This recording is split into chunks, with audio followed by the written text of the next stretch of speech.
ক্বালা আবু ঈসা, ইমাম তিরমিজি বলেন, ক্বালা মুহাম্মদ ইবনে ইসমাঈল, আমার উস্তাদ ইমাম বুখারী বলেছেন, ইয়াকুলু, তিনি বলেছেন, সামিআতু আলী ইবনুল মাদিনী, ইমাম বুখারীর উস্তাদ আলী ইবনুল মাদিনী তিনি বলেছেন।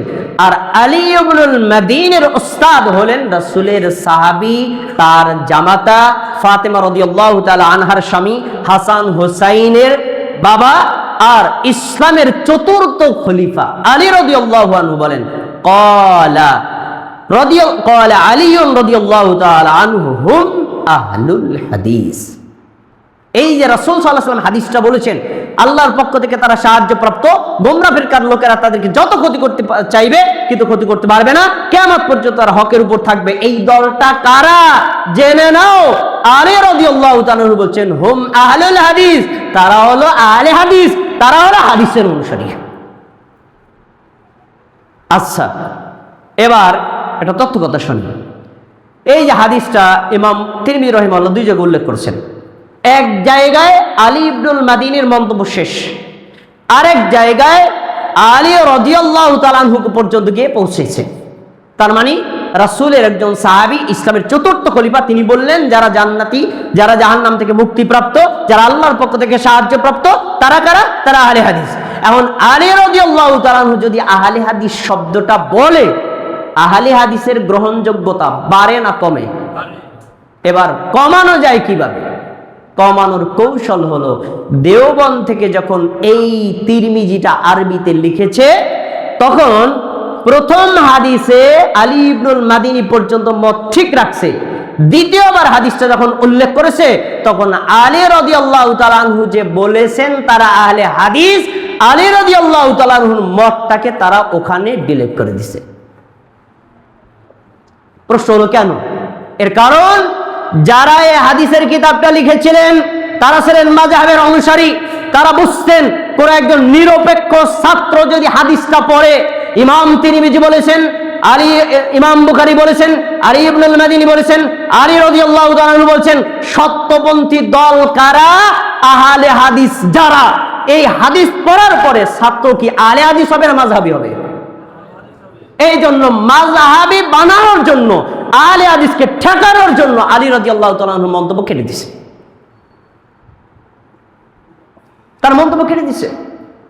এখন একটা কথা বলে রাখি, এই কথাটা বলে আমার খুতবা শেষ।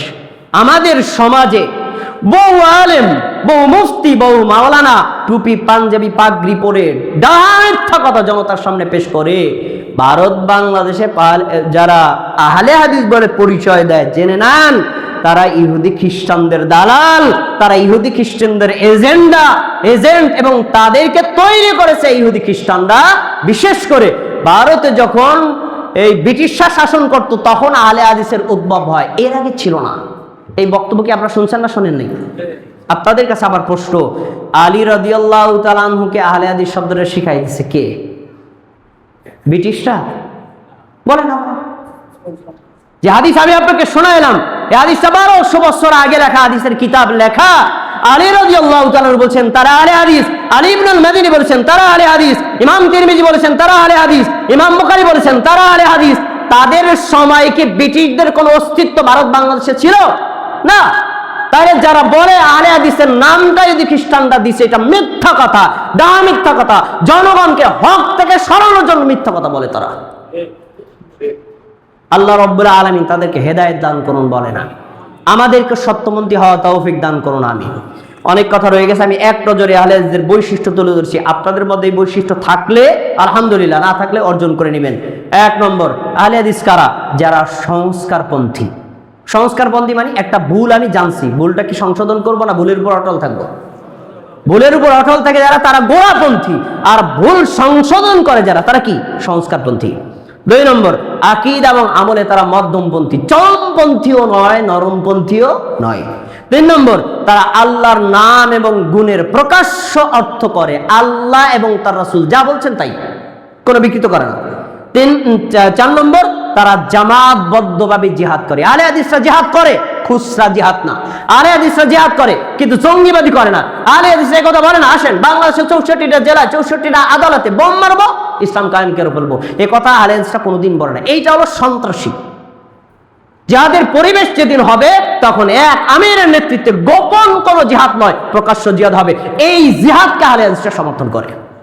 তারপরে 5 নম্বর, তারা কাফের মুশরিকদের বিরুদ্ধে অত্যন্ত কঠোর, মুসলিমদের প্রতি দয়াশীল।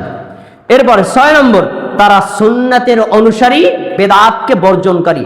7 নম্বর, তারা সবসময় ঐক্যবদ্ধ থাকার চেষ্টা করে। 8 নম্বর, তারা দলিল ভিত্তিক আমল করে। 9 নম্বর, মোস্ট ইম্পর্টেন্ট বিষয়, তারা দলিলটাকে সালফে সালিহিনের মানহাজ বুঝ অনুযায়ী বুঝে, নিজেদের মন মতো না। এই 8টা বা 9টা গুণ অর্জন করেছে যারা, সে নিজেকে আহলে হাদিসের পরিচয় দিলেও আহলে হাদিস, পরিচয় না দিলেও আহলে হাদিস। এরাই হলো জান্নাতি ফেরকার অনুসারী। আল্লাহ আমাদেরকে তৌফিক দান।